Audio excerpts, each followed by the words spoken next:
Letras de Esquina.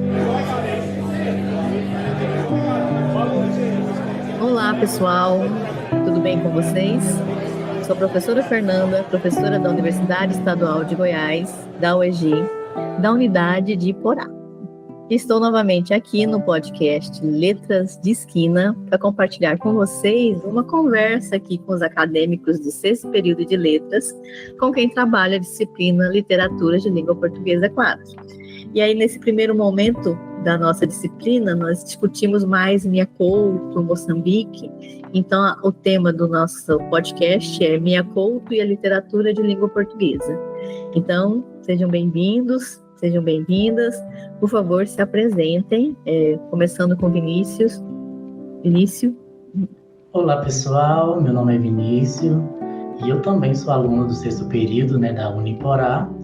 E nós estamos hoje aqui para fazer esse podcast. Espero que vocês gostem do conteúdo e fique ligado porque vamos ter muita coisa interessante, Vai ser um conteúdo bem interessante. Obrigada. Cláudia. Boa noite, professora. Boa noite, colegas. Eu sou a Cláudia Parreira, aluna do 6º período do curso de Letras da Universidade Estadual de Goiás, e estamos aqui participando dessa gravação do podcast Letras de Esquina, que é um podcast acima de qualquer suspeita. Obrigada, Cláudia. Agora, Marisélia. Olá, gente. Boa noite. Sou aluna da doutora Fernanda, minha professora muito querida. E estou participando desse podcast a primeira vez e estou gostando muito. É um seminário que nós fizemos em sala e aí resolvemos agora fazer um podcast, tá, professora? Obrigada, professora. Eu que agradeço, Mari. Agora, Amanda. Olá, pessoal. Boa noite. Meu nome é Amanda. Sou do 6º período de Letras e estou muito feliz de estar aqui presente hoje com vocês. Obrigada, Amanda. Rayane Oliveira. Oi, gente, boa noite, tudo bem? Eu sou a Rayane, espero muito que vocês participem dessa nossa troca de ideia, que vocês possam aproveitar ao máximo do nosso podcast. Obrigada, Rayane. Aline. Boa noite, sou a Aline, também faço parte das aulas de ter uma boa noite, um bom tempo com vocês. Obrigada, Aline. Sátila. Oi, gente, eu sou a Sátila Souza e estou muito feliz por estar participando também desse podcast. Olá, Bruno. Olá, pessoal, me chamo Bruno, estou feliz também de estar participando aqui com vocês, espero que seja produtiva essa noite aqui e seja legal para vocês também. Obrigada, pessoal. Primeiro, quero ressaltar, antes de passar para a nossa conversa, nossa discussão, que a gravação faz parte do projeto de extensão podcast da professora doutora Lilian de Oliveira, também professora nossa aqui da UEG de Iporá, a Licamum, e com apoio do Me Julguem Podcast, um podcast acima de qualquer suspeita. Para começar nossa conversa, primeiro eu quero agradecer o aceite desses alunos maravilhosos que aceitaram essa proposta de produzirmos um podcast a partir das nossas leituras e discussão na sala de aula, nesse primeiro bimestre, para que cada um pudesse falar um pouco das nossas leituras e compreensões até aqui. Nós vamos continuar, vamos ampliar ainda, conhecer um pouco mais sobre o contexto histórico de países que falam a língua portuguesa como língua oficial e ver essa produção da literatura. Então, no momento, nós vamos apresentar sobre Moçambique e também as obras de Minha Couto. Então, para início de conversa, quero ressaltar 2 pontos em relação a essa literatura africana de língua portuguesa. Então, é interessante como a gente vai observar e ver essa questão no contexto histórico e social que atravessa esses países. E a gente cita aqui a Rita Chaves e a Tânia Macedo, que fazem um percurso sobre esses países, e citando elas falam que, segundo Minha Couto, um dos seus mais prestigiados escritores, essa duríssima realidade não pode ser vista como um impedimento para o lugar do sonho que a literatura também pode abrigar. Então, nesse movimento de luta de libertação, desse movimento de busca pela independência, a literatura também faz parte desse contexto, como forma até de veicular, discutir, mostrar mais as contradições que existem nesses países. Então, a gente tem aqui, nos anos 70, o colonialismo lusitano foi interrompido pela vitória das lutas de libertação. Então, é um contexto que é marcante na literatura, a gente observa isso também. E um outro ponto importante é em relação à língua. Né? Outra citação da Rita Chaves e da Tânia Macedo, que são pesquisadoras sobre essa questão, elas vão dizer que os escritores, sem ignorar a dimensão do problema, assumiram o português como instrumento a ser utilizado a seu favor. Porque a língua portuguesa é a língua do colonizador. Né? Então, quando chegou a independência, como vai poder falar sobre que língua vão falar, que língua vai unir uma nação, esses debates foram e ainda são, né, amplos, foi pensar na língua enquanto um despojo de guerra. Então, tornar a língua parte desse contexto. E aí, quando a gente lê essas obras, a gente começa a observar que é uma língua portuguesa, mas ao mesmo tempo é uma língua portuguesa mostrando uma realidade, mostrando tradições marcadas na língua. Então, o léxico, as palavras, né, que são apresentadas, elas vão mostrando para a gente assim. E aí ele fala o seguinte também: a língua portuguesa é uma espécie de despojo de guerra, portanto, o seu uso é um direito dos africanos e não um sinal de alienação. Então, esse fato tem permitido aí, né, ainda são discutidas temas sobre isso, belíssimas páginas da nossa literatura, então, dessa literatura. Não tem como falar nossa, porque é interessante que a gente sente, né, uma relação muito grande quando a gente lê essas obras. E aí nós vamos ver hoje um pouquinho sobre as obras do Mia Couto, né, principalmente, né, na verdade, durante as nossas aulas nós vimos a obra Terra Sonâmbula e lemos alguns contos dos livros de Histórias Abessonhadas e O Fio das Miçangas. Então, a nossa discussão vai ser sobre Terra Sonâmbula e sobre alguns desses contos para a gente ter esse percurso e vocês terem essa noção também. Vamos começar a discutir a obra Terra Sonâmbula. Para quem não conhece, né, a obra trata de um cenário de guerra em que acompanhamos os personagens Tuaí e o Mundinga, que encontram, né, eles estão numa estrada, né, eles encontram um machibombo, né, um ônibus todo queimado com pessoas queimadas. Então, eles entram nesse lugar, né, ficam ali um bom tempo vivendo, né, naquele ônibus, no machibombo, e ali também eles encontraram uma mala, né, que era de alguém que tinha falecido, uma pessoa que eles até enterraram, e tinha cadernos nessa mala. Então a gente vai acompanhar, são cadernos diários de um personagem chamado Kindizu. Então a narrativa fica nesse entremeio entre seguir os personagens do Tuaí e Mundinga, e a leitura que o Mundinga faz do diário. A gente vai para a narrativa do Kindizu com a sua história. A gente fica a narrativa vai seguindo esse fluxo. Então, só para vocês terem uma ideia do que se trata Terra Sonâmbula.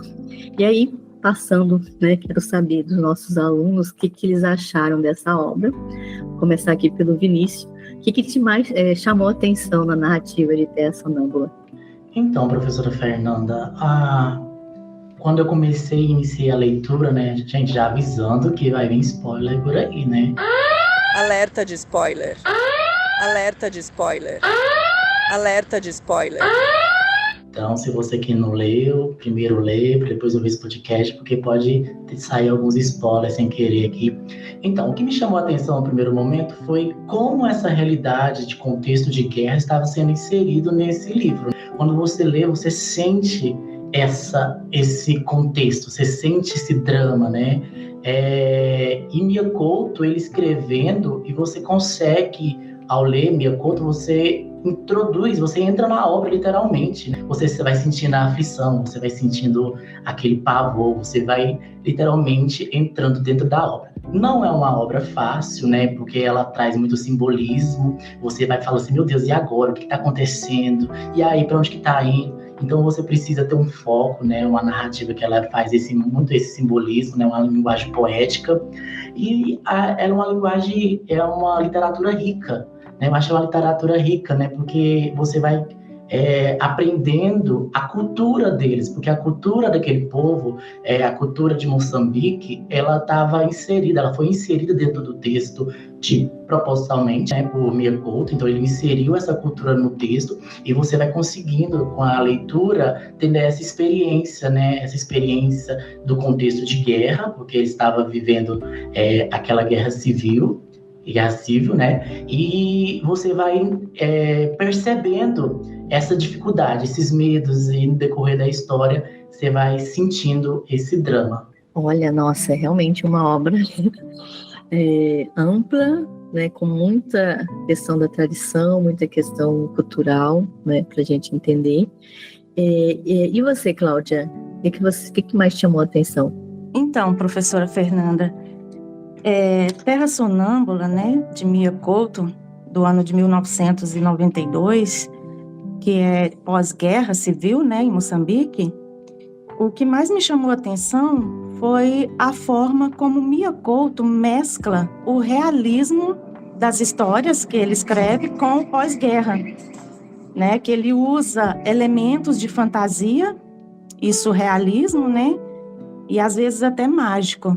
E um trecho que a gente fica com ele assim na memória, que eu fiquei, por exemplo, é quando ele chega no ônibus, igual você estava falando, né, do início, quando eles encontram o ônibus com pessoas queimadas dentro, e ali eles são obrigados a morar nele por um tempo. Eu não consigo imaginar essa cena, é difícil para a gente, né, que estamos aqui no nosso país, imaginar isso, porque nunca presenciamos, se Deus quiser não vamos presenciar. Então, é difícil a gente imaginar o sofrimento dessas pessoas. E, ao mesmo tempo, é surreal. Como Mia Couto consegue transcrever e escrever a história, né, para ficar guardada, principalmente para a gente ler, e para quem não leu ainda, eu super indico, que é maravilhosa. É impressionante. Sem palavras, assim, para descrever todo o contexto. E outra coisa também, ele conta duas histórias paralelas. Ele conta a história de Muidinga e Tuair. E também Tuair começa a ler os cadernos de Kindizu, né? Dentro do contexto do livro de Terra Sonâmbula. Sim, no caso o Muidinga, né, descobre que lê, que é um ponto interessante também. Ele tem contato, né? E aí você tem uma aventura lá e cá, né? Entre um momento e outro, né? É muito interessante o modo como ele traz isso. Marisélia, você quer comentar? Professora, o que eu gostei também no livro, né, do Mia Couto, é que ele consegue fazer uma combinação entre uma realidade brutal, né, da guerra, e os sonhos e as fantasias, né? Ele consegue fazer essa junção dos dois. E ele consegue criar um ambiente ali de sonho, de fantasia, e é um cenário devastador, porque viver uma guerra como eles viveram por tanto tempo, né? Foi devastador para aquele povo, né? E ele consegue levar a gente para o mundo, ele consegue transportar o leitor para aquele momento ali que fica entre o real e o fictício, né? E o fantástico. Ele consegue fazer com que a gente... o livro tem muita simbologia, é muito simbólico. E ele consegue transmitir com a linguagem dele toda essa fantasia em meio àquela tempestade de horrores que acontecia com... Sim, o modo como nos atinge, né, enquanto leitor é fantástico. Aline, o que você achou da Terra Sonâmbula? Eu gosto bastante do modo de como foi sucedendo toda a narrativa, desde mais pela característica da construção de trama que vão utilizando o passado e o presente em cada capítulo para eles até o final conseguir conectar tudo, e tudo isso com as fantasias e o presságio, e vem o clímax, né? E até o fim deixa a questão do divertimento como ficção. Sim, ótimo. Rayane, algum comentário? Sim, eu gostei muito, né, desse livro, exatamente aquilo que os meninos disseram, né? Ele vai para aquilo que é real e para aquilo que é fictício, as histórias lá de experiência de guerra, né? O sentimento de caos, de perda, e ao mesmo tempo, né, trazendo o quanto a literatura é importante, né? Quando eles leem, né, as histórias lá de Kindizu, saindo um pouco daquela realidade devastadora de guerra e tudo mais, e eles podendo o autor, né, Miio Couto, podendo mostrar o quanto a literatura é importante, não só nesse livro, mas também para nossa realidade, porque quando a gente lê algumas histórias, a gente poder sair um pouquinho daquilo que é cruel, daquilo que é irreal, mas no fundo acaba sendo refletir, né, a importância também daquilo que passa nas histórias que eles contam através do diário. E você, Sátila, o que achou?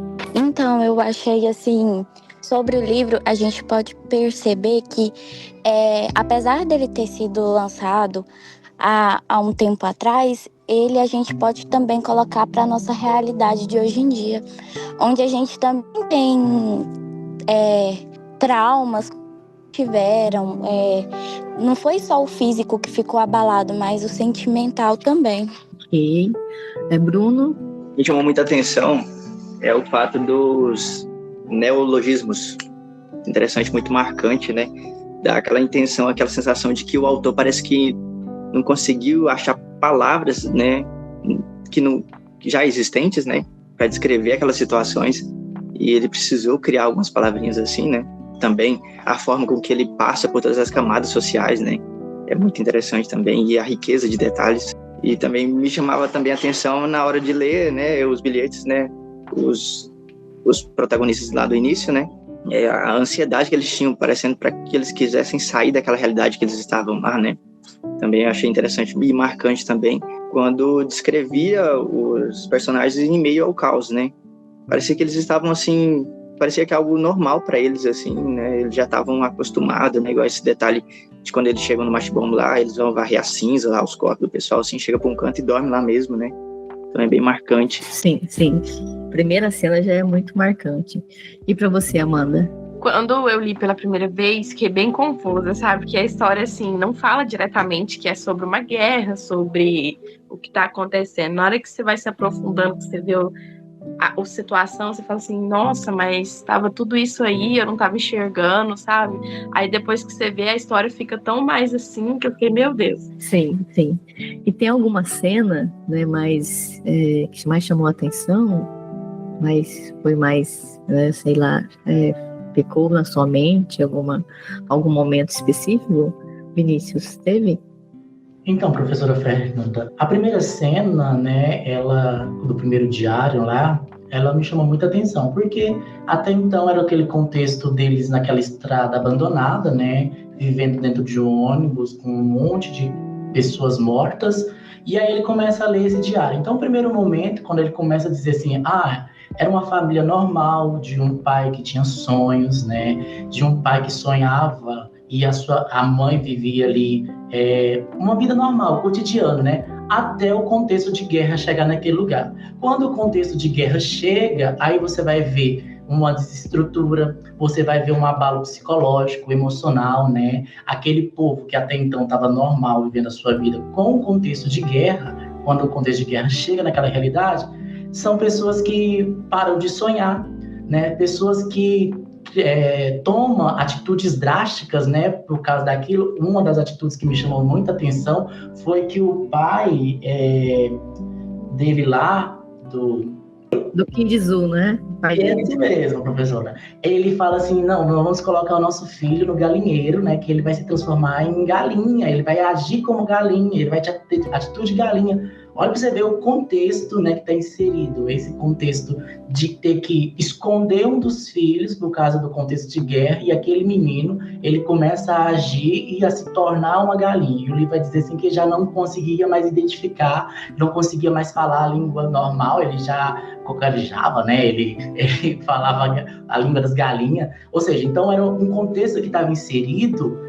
O contexto de guerra traz marcas psicológicas. Aquele contexto de guerra traz traumas, né? E na leitura que você vai lendo, quando nós vamos lendo assim, você vai sentindo também essa aflição desse contexto. Sim, realmente, essa cena é muito forte e marca o personagem, que ele vai lembrando, vai vendo um galo e vai falar, será que é meu irmão? Né? É muito marcante, realmente. Amanda, você tem alguma cena assim também? Eu acho que foi essa mesmo do Vinícius, das galinhas, porque, tipo assim, comparar com um animal que pra gente é algo tão banal, né? O ser humano, eu achei muito profundo. Mas alguém tem alguma cena que achou interessante? Gostaria de falar? Professora, aquela parte da Farida, ela sendo violentada, né? Aquela cena é muito difícil para nós, mulheres, de todo aquele sofrimento que ela foi parar naquela casa, que ela já vinha carregando todo aquele preconceito da tribo por ela ter nascido gêmea, e aí ela teve uma chance, e aí aquele homem se aproveita dela daquela forma, e ela depois entrega o filho, porque ela não suportou ficar com a criança. É muito atual, né? E a gente nem tá sofrendo uma guerra, e muitas mulheres passam por isso, né? Hoje em dia ainda. É muito triste. Essa cena para mim foi muito forte de imaginar, como ela fala, o suor, aquele homem ali em cima dela, aquele momento dela foi muito, muito pesado. Mas o livro em si, ele é ótimo de ler, mas ele é bem, bem forte nas citações dele, nas partes difíceis, dá pra gente imaginar. É ótimo. Na verdade, eu estava aqui pensando na Farida mesmo, que desde o começo, antes de chegar na violência que ela sofre, ela já vai sofrendo por nascer gêmea, ela e a irmã, uma tem que morrer, né? E é interessante que a irmã não morre, né? Porque a mãe não, né, dá a criança para não ter que morrer. E mais para frente essa irmã retorna, né? De uma outra forma, até de certa forma até como uma inimiga, né? Você tem esse percurso dela é muito forte e vai amarrando, se você pensar de certa forma, se a gente interpretar de uma forma o final, porque o final é meio que aberto, não sei, né? Parece que vai amarrando a história do Tuahir, do Mundinga com o Kingzum, né? A gente tem tudo entrelaçado, né? Exatamente, né? Mas alguém tem mais alguma cena específica que achou interessante? Então, professora, a Mari citando, né, dessa violência aí contra a mulher, que acontece de uma das histórias do livro, ele mostra, né, o livro ele vai mostrar como a mulher era representada naquele contexto, né? A mulher era apenas aquela que era para servir, para procriar, né? Ela não tinha um valor, né, assim, dentro daquele contexto. Quanto a Mari citando essa parte aí da violência sexual, aquele homem, uma menina muito bonita, né? Aquele homem olhava para ela com desejo, né? Com aquele desejo, e tinha uma mulher tentando proteger aquela menina, né? Em todo momento, aquela mulher lá, ela estava tentando proteger. Aí, pessoal, vocês que estão ouvindo aí, não vou citar o nome, porque primeiro eu não sou bom de nome, e aí para vocês lerem também. Vamos deixar aqui um pouco me fechado para as pessoas lerem e falar assim, realmente está naquele contexto. Então, a mulher, ela guardava aquela menina, né? Da forma que ela podia, ela tentava proteger ela, não é, Marizélia? Você percebeu também que ela estava tentando proteger aquela menina? Tanto é que ela leva ela embora, né? E depois a menina por si só volta para casa, mas aquela mulher de todas as formas estava tentando proteger aquela vida inocente. Sim, e ela não teve filhos, né? E ela pegou a Farida como mãe, e ela, por ser mulher, ela também sofria violência. Ela não era do mundo daquele país, mas ela estava sendo uma colonizadora, né? Porque o marido dela era português, mas ela, como mulher, sofria também. Ela não era diferente das outras que estavam lá, né? E tanto que ela se faz de louca para poder sobreviver naquele mundo, né? Por ser mulher, todas as mulheres são retratadas de uma forma muito sofrida ali. Todas as mulheres. Perfeito. Alguém, Cláudia? Sim, estava me lembrando aqui também, professora, da parte lá do fazedor de rios, né? Também não sou boa com nomes, esqueci o nome do rapaz lá que estava cavando o buraco, né? E que ia brotar água nele e ia correr até o mar, ia transformar-se num rio, né? Com certeza representa, assim, também a falta da água, né? Naquele pós-guerra, com certeza não deveria ter muita água potável. Sim, a falta, né? Eu lembrei lá no começo também daquele... Também não lembro o nome agora, gente. Olha só. Sobre aquele personagem que tenta enterrar, voltando lá na história do Tuahir, do Mundinga, né? ele sequestra, né, de certa forma, eles dois, e tenta enterrá-los, né, para nascer, né, e ao final é interessante que ele se transforma, né, ele também passa por uma transformação. E aí o interessante nisso é porque a narrativa, ela fica, né, nesse entremeio entre realidade e fantasia, que tem esses momentos, né, então do nada um rio surge, do nada um rio se vai, né, você tem uma pessoa que se transforma, né, numa planta, né, então você tem esses movimentos que vão acontecendo, né, durante a narrativa, né? Mas espera aí, o que está acontecendo, né? Mas a gente consegue fazer relação sempre com o movimento histórico, né, que está acontecendo naquele momento. Cláudia? Mas assim, é até bom a gente não ficar falando nomes, né, professora? Não ficar dando muito spoiler, porque daí as pessoas vão ficar curiosas, né? E aí vai ler o livro, né, Terra Sonâmbula, de Mia Couto. Realmente, eu acho que já está bem, assim, não sei se o pessoal deve estar um pouco confuso, né, por isso que no começo fizemos um pequeno resumo mostrando essa narrativa desses personagens, né, um grupo que está lá no Machimbombo, né, no ônibus, e o outro grupo que a gente acompanha pelo caderno, os cadernos de Quimbizu, que o Mundiga vai lendo, né? E a gente volta um pouco no passado para conhecer esse contexto. Tinha um outro ponto interessante que o Vinícius falou do filho que o pai determina que ele deve ser uma galinha. Antes disso, o pai, né, mostra que o pai é alguém sonhador, né, que vê, e aí parece dar a entender que vê o futuro, que tem sonhos, né? Então você tem essa questão dos sonhos, atravessa muito a narrativa, inclusive o Quimbizu também, pelo menos na nossa compreensão, né, na nossa discussão, no final parece que ele está também descrevendo um sonho. Então é interessante, se vocês forem ler, perceber e prestar atenção nessa relação que eles vão citando a todo momento a esses sonhos, porque quando a narrativa chega ao final, eles citam um sonho, né? Vou citar para vocês um sonho, e aí você fala, mas peraí, o que é isso, né? Por que esse sonho que está amarrando, esse sonho aconteceu, a gente começa a questionar, né, como é que isso se dá. Então é interessante também nessa relação dos sonhos, né, principalmente eu acho que desde o começo até o final atravessa toda a narrativa. E a senhora falou, professora, é uma coisa bem interessante que faz parte desse livro, como ele liga, né. Primeiro momento você pensa assim, nossa, esse livro aqui você vai ler, parece que não vai chegar em lugar nenhum, porque como é muito simbólico, uma hora você tá lendo, tem um anão caindo do céu, uma hora tem um monte de coisa acontecendo dentro da história, que você pensa, meu Deus, onde que vai chegar essa narrativa?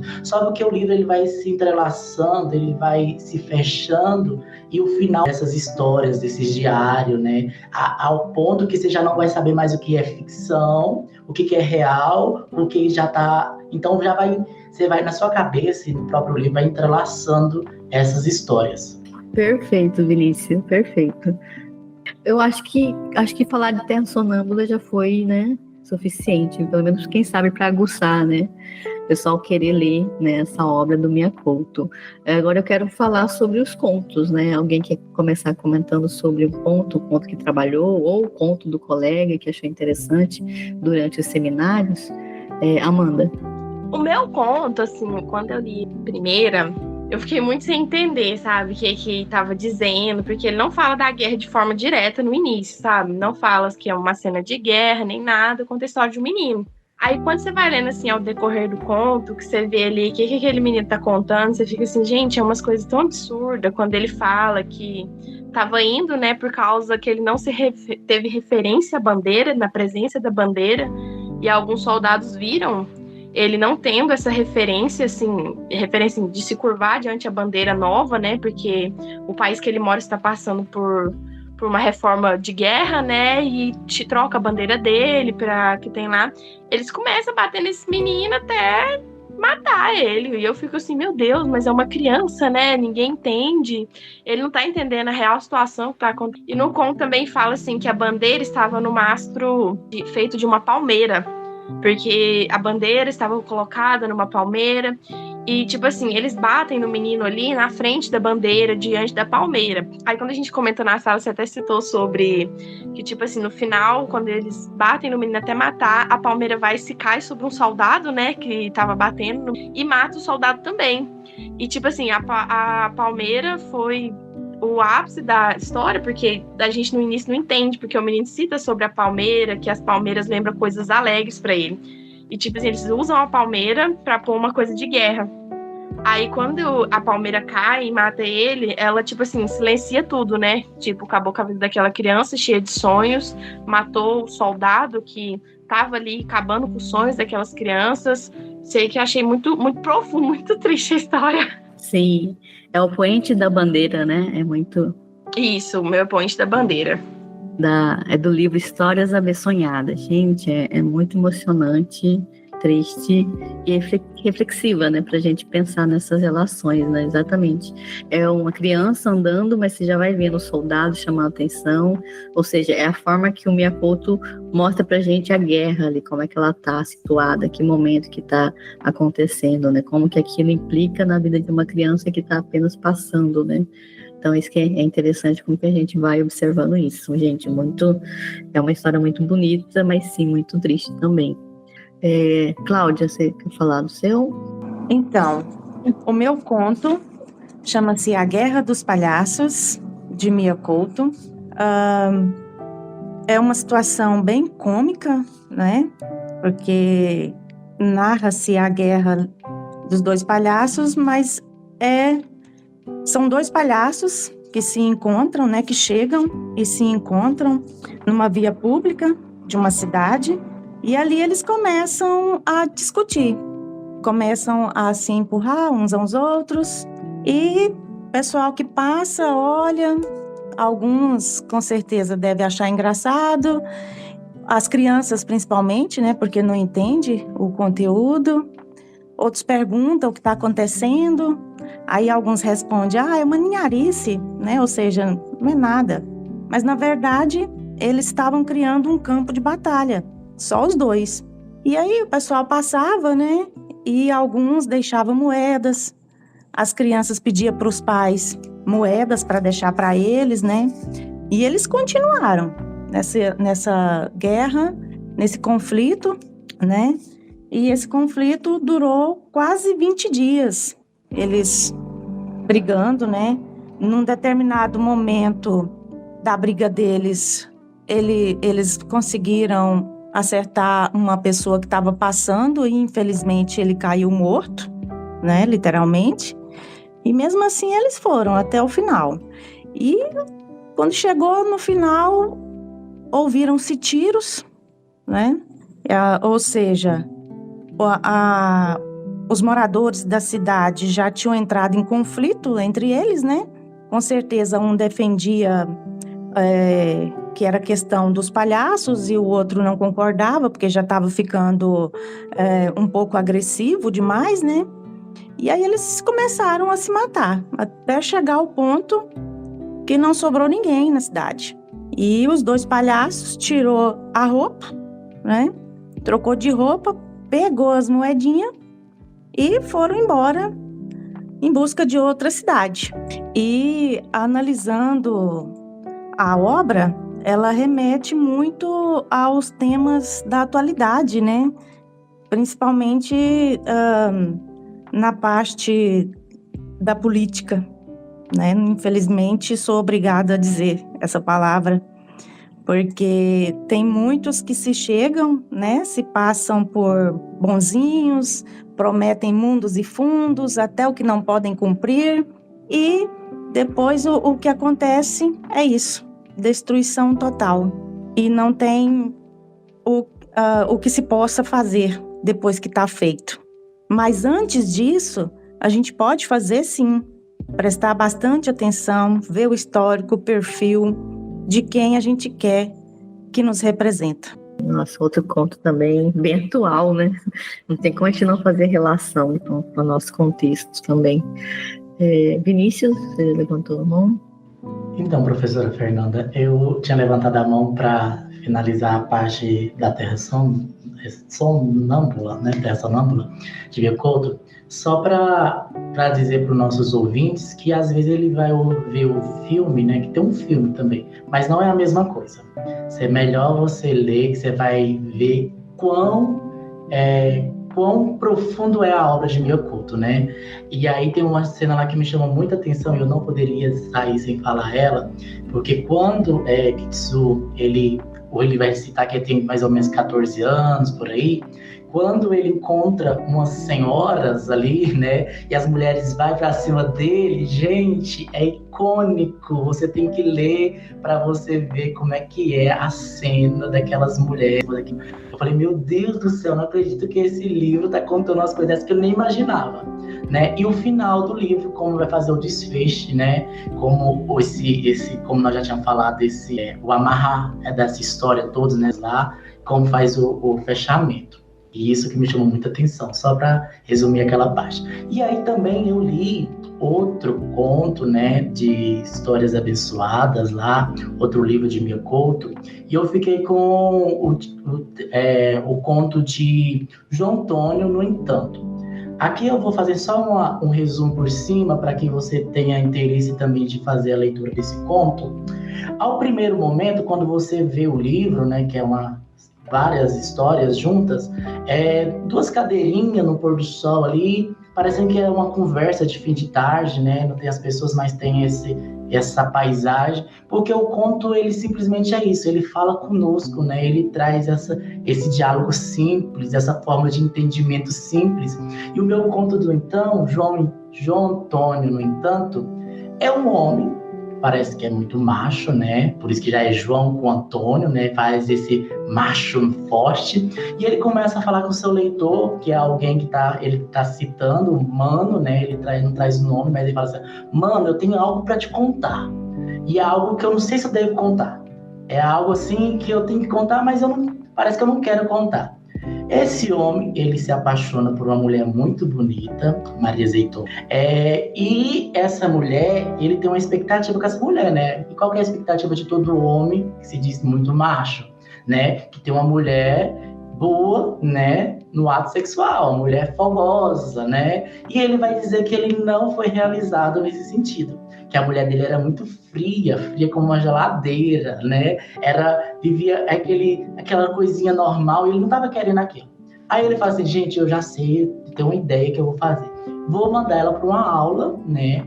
Uma aula lá, como é que é a aula lá tipo um bordel, né? Dá uma aula, ele fala assim, vou mandar ela para uma aula com a Maria Mercante, num bordel, né? Era um bordel.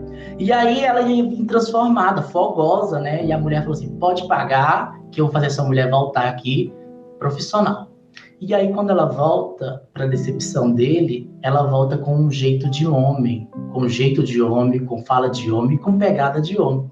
E ele vai falar assim, mano, eu não sei, mas ela me pegava, me jogava na cama e parece que eu gostava, e eu tô gostando.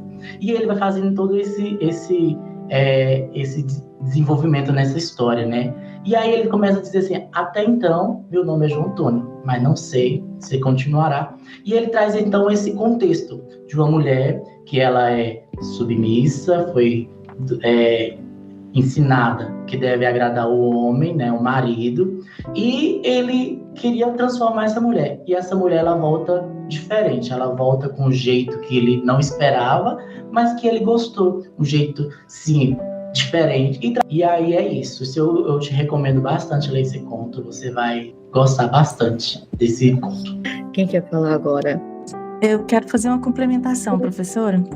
Eu quero complementar o conto A Guerra dos Palhaços, de Mia Couto, que nesse conto ele conta literalmente a situação da pós-guerra em Moçambique, né, que foi o que você estava falando agora, que representa a guerra entre dois partidos, ou seja, a Guerra dos Palhaços, dois palhaços, ou seja, dois partidos, né, que era Frelimo, que era o pró-governo, e o Renamo, que era os rebeldes, na época da Guerra Civil em Moçambique, que durou de 1975 a 1992. Sim, bem recente. Bruno, você quer falar do seu conto? Vamos lá. O meu conto, né? Ele está no livro Fio das Miçangas, conto Os Olhos dos Mortos. E é um conto que eu achei incrível. De novo, esbarrei num conto incrível, que trata de um assunto atual, né? Delicado, que é a violência doméstica, né? A violência contra as mulheres. E lá temos uma personagem, né? Que passa por esses detalhes e ela descreve isso de uma forma muito incrível, né? A sua realidade lá, né? Essa mistura de de amor e de medo e de... A gente quase que não consegue definir. Ao passo que ela elogia e que ela sente esperança naquele relacionamento, ela também já teme, já fala com certo receio. E conta a história de uma mulher, que ela tem seu esposo, o Venâncio, e aí ela descreve no início, né, até começar a parte que desanda, né, tudo, descrevendo a sua realidade, né, seu dia a dia, de estar em casa, esperando o marido chegar, cuidando das coisas, e até que um certo dia, esse marido, ele nota que das fotografias que ela tem na sala lá, que eles têm na sala, tá quebrado. Ela deixou cair alguma coisa assim. Aconteceu um episódio e quebrou essa fotografia.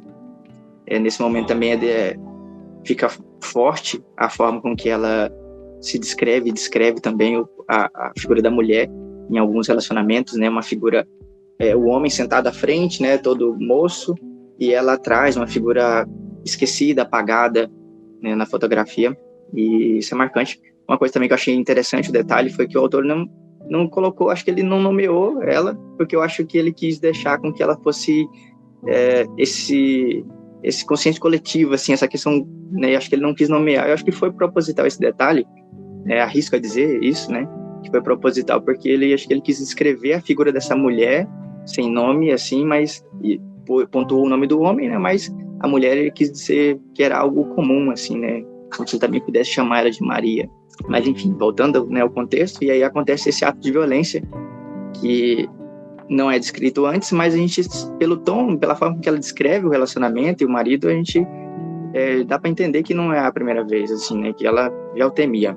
E aí acontece esse momento, né, de violência mais pontual, né, e ela até acerta a barriga dela, ela pede para que não pudesse ter sido na barriga, ela grita, né, que na barriga não. E ela vai falar, né, o porquê que na barriga não, né, que ela sente estar grávida, e ele a reprime, né, fala, nossa, mulher velha, grávida e tudo mais, e ela, nesse desespero, corre pro posto de saúde buscar um socorro, assim, né, desmaia no caminho, e aí até que vem esse detalhe de que, nesse desmaiar e acordar, nesse contexto, assim, ela chega a essa informação de que ela não estava grávida, então ela sente um certo alívio, mas mesmo assim ela ainda fica se sentindo culpada por não dar um filho para Venâncio. Até o momento também é delicado essa parte desse sentimento que ela tem de culpa. Em todo esse processo, em momento nenhum o Venâncio é culpado por nada, que ela fala sobre ele, ela está no hospital e seria uma vergonha para ele ir lá visitar ela no hospital e que ela devia cuidar das feridas, que a mulher, a boa mulher cuida das suas feridas em casa, né? Ela se compara a Cristo, que nesse momento ela mostrou suas chagas e tudo mais. Interessante esse detalhe também, né? Mas mesmo assim, mesmo ela tendo tomado essa providência de mostrar suas chagas, né, entre aspas, ela mesmo assim ela não vê a culpa nesse processo do Venâncio, ela que é a culpada a todo instante. E é o momento que ela retorna para casa, a gente já vai percebendo que já está funilando esses detalhes, né, a história. Ela volta para casa e nesse voltar para casa há um desfecho assim muito rápido, né? Que ela volta para casa e de repente já chega no episódio em que que vem até o nome do conto, né? Os Olhos dos Mortos, né? É o detalhe de que ela fecha os olhos para o marido e aí nesse momento em que ela fecha os olhos para o marido, ela vê o sangue do marido escorrido nos lençóis e tudo mais. Então dá a entender, e é claro isso, que ela mata o marido. E o conto termina assim, de uma forma bruta, como também iniciou, né, que já começou com esses requintes de detalhes já de violência, e também terminou com violência no final, e assim, mas ela pondo fim, né, nessa angústia, nesse sofrimento que ela passa em casa. Esse foi um resumão, bem resumido desse meu conto. Ótimo, nossa, sim, os contos, gente, são maravilhosos, ler cada um deles, né, a gente está contando apenas alguns deles. Alguém mais quer contar o seu conto? Sati, Laline, Rayane? Então, o meu conto, ele é do livro Fio das Miçangas. E esse livro, ele é uma coletânea de vários contos. E aí, até por isso, como são vários contos, aí por isso miçangas, porque são um fio com várias historiazinhas. Então, o meu é das três irmãs. Esse conto, ele eu achei ele chocante, porque no início você vai lendo e você não vê um desdobramento, você não vê. E aí depois você leva um choque. Fala sobre 3 irmãs, e essas 3 irmãs, eu não me recordo do nome delas, de todos os nomes delas, dessas 3 irmãs, mas essas 3 irmãs, elas são nomeadas a partir do que elas fazem. Uma gosta de cozinhar, outra gosta de fazer poesia, a outra gosta de costurar, e é isso, elas gostam disso. E elas moram com o pai porque a sua mãe morreu. E desde que sua mãe morreu, elas, no próprio conto, cita que elas perderam todas as suas vontades, elas se fecharam para o mundo. E isso também é muito por conta do seu pai. E elas, em vários momentos, é possível ver que elas eram tristes. Não eram pessoas que ficavam ali na casa porque elas queriam, não. E até um certo dia chegou um visitante na casa. E naquele momento ali, elas viram uma esperança, né? Porque elas pensaram assim, nossa, talvez essa pode ser a oportunidade dele se apaixonar por mim e eu sair daqui. E até nesse momento, elas desistiram, né? Desistiram não, deixaram de fazer as suas coisas, como a que cozinhava desligou o forno, a que costurava, ela deixou de costurar, por exemplo, flanelas e foi costurar um vestido mais sensual, assim. E aí a gente é possível ver que elas viviam apagadas pelo seu pai e elas estavam com um constante medo do pai expulsar, né, o rapaz. Só que aí eu não vou contar o desdobramento do que aconteceu, mas é muito bom, gente, e recomendo demais. E se tivesse como ter comentários para eu ver, né, como as pessoas vão reagir, porque eu fiquei chocada. E é isso, recomendo demais, tá?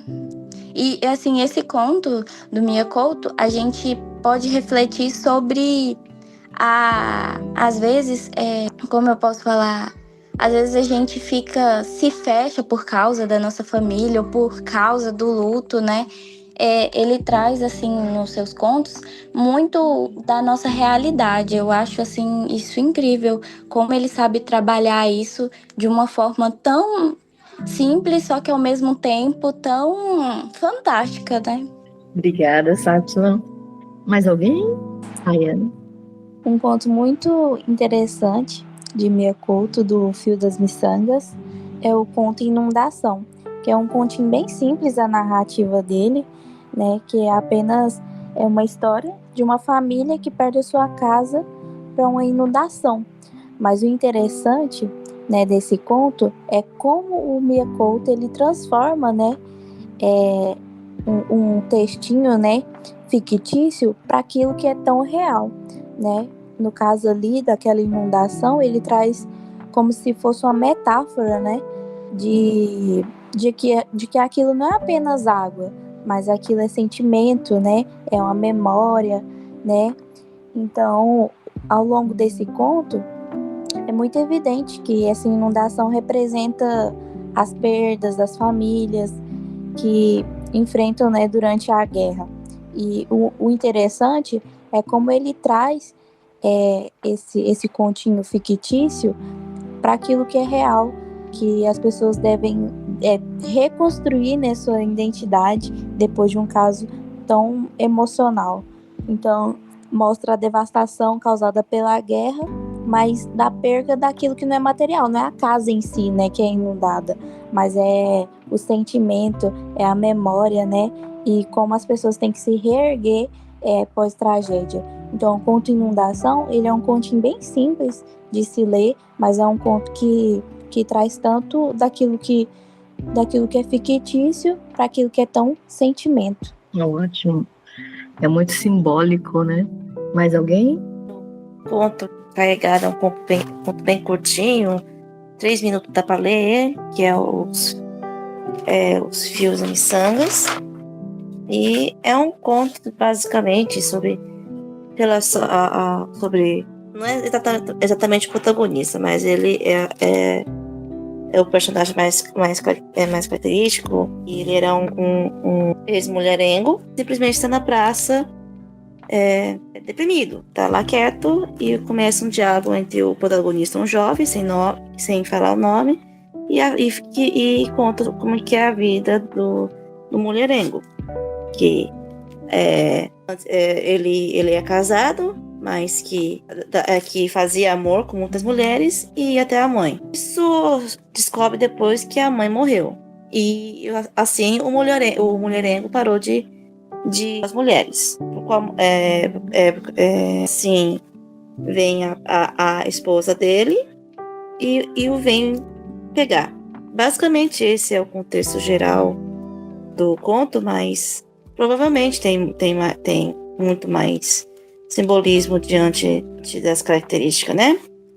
Aí, então eu penso que seria um relacionamento assim, um dia, digamos, entre as relações pessoais ou familiares com a situação, né? Que é muita coisa, assim como nos outros contos de Miyakoto, é bem mostrável como as pessoas, como em relacionamento, como unidas, estão bastante desmoralizadas. Aí é como se tivessem perdido, tendo uma aqui nesse conto, descaracterização.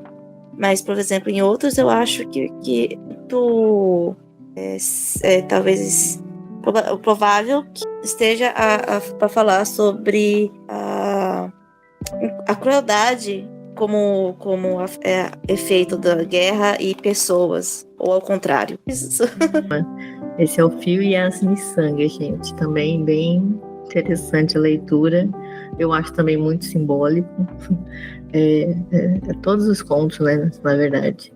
E agora, Marisélia. O meu conto que foram 2 livros, né, professora, que você escolheu, né? E o meu é o Fio das Miçangas, e os outros contos dos colegas é das Abençonhadas, né? E o meu fala de uma mulher que ganhou uma saia, um vestido, e ela queria ter o prazer de usar essa roupa, era uma moça, mas perdeu a mãe muito nova, ainda criança, e foi criada pelo tio e pelo pai ali que mandaram na vida dela. Ela não tinha voz, não tinha vez, mas tinha muitos sonhos e muitas vontades, né? Miyakoto, ele retrata as mulheres sempre em situações muito tristes, e os homens também, né? Porque pelos que a gente escutou aqui, ali o do Vinícius, ali o do Bruno, o do Bruno é alcoólatra, o do Vinícius casou com uma mulher que era fria, mas e as mulheres são retratadas dessa forma, né? Ela tinha vontade de ser feliz, tinha vontade de sair, tinha vontade de realizar os sonhos, mas não era vista e nem era ouvida. E aquela saia representava muita coisa para ela, aquela saia que foi ficando amalrotada, como se a alma dela fosse uma alma rotada, né? Até hoje em dia, muitas mulheres se encontram nessa situação sem ter vez, né? Tem medo de alguma situação que estão vivendo e não conseguem sair, né? Daquele lugar ali opressor, igual a que eu li o meu conto. Tá? E recomendo demais, gente, tanto Terra Sonâmbula como o Fio das Miçangas, que vocês leiam também. Nossa, muito obrigada. Gente, mais alguém quer fazer um comentário? Acho que a gente já vai encaminhando, então, para encerrar. Novamente, eu quero agradecer, né, o aceite dos alunos, de vocês, a fazer parte desse podcast para a gente apresentar. O que a gente está apresentando são as nossas compreensões, leituras, né, a partir, claro, de alguns textos, mas a partir também da nossa do nosso gesto de leitura, que é o que eu acho interessante também, né? Como que a literatura nos atinge, né? Nos faz significar, entender as nossas... A gente fazer relação com o nosso mundo também, né? Então é interessante como se trata de um outro contexto, um outro país, um outro continente, e a gente vivencia questões diferentes, mas questões que também se relaciona com o nosso cotidiano. É muito interessante como a literatura faz isso. Vocês querem se despedir? Então, professora Fernanda, até aqui eu ia falar aquilo que a senhora falou, como a literatura nos faz mergulhar, né? Ter essa empatia de vivência dos personagens e criar essa conexão profunda, né? Com luta, sonho, como a literatura é um meio que aquele povo com tanta dificuldade, no meio de uma guerra, foi uma esperança. A literatura é para eles ali, aquela leitura, né? Era uma forma deles sair daquela realidade destruída, daquela realidade triste, e era uma forma deles sonhar. E é isso que a literatura faz conosco, né? Quando nós lemos essa literatura, ela nos envolve, ela nos faz pensar, ela nos faz refletir. E eu quero agradecer muito a senhora por nos apresentar esses contos, essa história, esse autor, Mia Couto, que nós não conhecíamos, mas foi muito prazeroso ler. E é isso. Obrigado, professora Fernanda. Obrigada, Vinícius. Cláudia? Muito obrigada, professora Fernanda, por nos proporcionar essa conversa, em forma de prova, né? Diferente. Foi muito bom. E quero dizer também, recomendar para os nossos ouvintes aí do Me Julguem Podcast, que leem esses livros, né? Esses contos, que são maravilhosos, do Mia Couto, né? Que é um escritor moçambicano, que através dos contos, ele conta a história da guerra de Moçambique, né? E que é muito bom, nos traz uma visão da realidade do que aconteceu naquele país. E é isso. Muito obrigada. Obrigada. Marisélia? Eu gostei muito, né, da escrita dele, das palavras que ele usa. Ele, do português, né, dele, que é diferenciado em algumas palavras, e com a leitura dos contos, tirando Terra Sonâmbula, né, falando dos outros, a gente vai se colocando e a gente vai vendo que a gente conhece uma pessoa que passou por aquela situação, a gente conhece, tem vivência. Não é uma coisa que a literatura faz a gente sonhar e faz a gente perceber que a gente já se deparou com alguma situação daquela, né? Como eu lia os contos e as histórias, eu conheço alguém que passou por isso, né? E ele conta de uma maneira muito específica e muito, muito sonhadora, mas muito real, né? Só a gente que espero que leiam. Como a gente está aqui falando, gente, realmente ler é muito bom, assim, eu gosto de ler, né, assim, e eu gostei demais, por isso também, porque depois eu fiquei pensando, como eu já vivi isso, eu já via isso, eu já conheci alguém que passou por isso, então não é uma coisa, assim, de fantasia, né, é de realidade, e um modo da gente ler e trazer para dentro da gente, pensar que até a gente mesmo pode já ter passado por uma situação de um conto daquele. E é muito bom, professora. Muito obrigada. Muito obrigada, Mari. Aline? Eu tenho a dizer mesmo que vale realmente a pena para ler, e um agradecimento a todos que acompanharam até aqui, cada um com diferentes tipos de conversa para entender, né? Então, se for falar por geral, creio que só lendo mesmo para entender o que cada um queiram dizer a cada ponto de vista. Então, espero que contemplem esse nosso querer de recomendar as leituras e tenham interesse sobre essa literatura. Ok, obrigada. Sátila? Eu também só quero agradecer aqui e falar que foi muito bom, e espero ler mais coisas sobre o autor, porque eu fiquei apaixonada pelo tipo de literatura dele. E obrigada, Fernanda, também, né, por apresentar esse autor. Imagina, Rayane. Obrigado, professora Fernanda, por nos proporcionar essa conversa, né, sobre esses contos, esses livros que realmente têm a escrita maravilhosa de ler. Eu gostei muito, né, de ter tido não só a experiência de ler esses livros, mas também de ter essa conversa, né, com você e com os nossos colegas. Ótimo. Bruno? Também só agradecimentos, né, professora? Uma ótima recomendação que a senhora fez pra gente. Permitiu que a gente desse uma saidinha, né, do nosso contexto aqui de leituras, né, e recomendo, né, novamente, né, enfatiza esse detalhe de recomendar essas leituras, né, moçambicanas, né, onde tiver o português, não precisa ser só brasileiro, né, onde tiver o português, literatura brasileira, assim, portuguesa, recomendo a leitura, porque é uma forma da gente viajar, né, estando aqui no nosso cantinho. Obrigada. E Amanda? Eu quero agradecer sobre ter apresentado essa nova área da literatura portuguesa, né, que nem o Bruno falou, que é feita em português, que, tipo assim, mostra pra gente uma realidade nossa que está acontecendo, né, que a gente acha que só existe esse mundo aqui em volta da gente, e não, tem toda história lá de fora que tá acontecendo, né, que até hoje essas guerras, muitos ainda acontecem. E muito obrigada pela oportunidade, que achei ótimo esse trabalho, adorei os contos, li, achei muito bom, tipo, diferente, e recomendo para quem estiver ouvindo o podcast, que leia também para, tipo assim, tirar seu próprio ponto de vista, seu próprio entendimento, porque talvez a gente entenda uma coisa, mas a pessoa lê e entende de outro modo, outro jeito, então acho que deveria ler para ver a real história.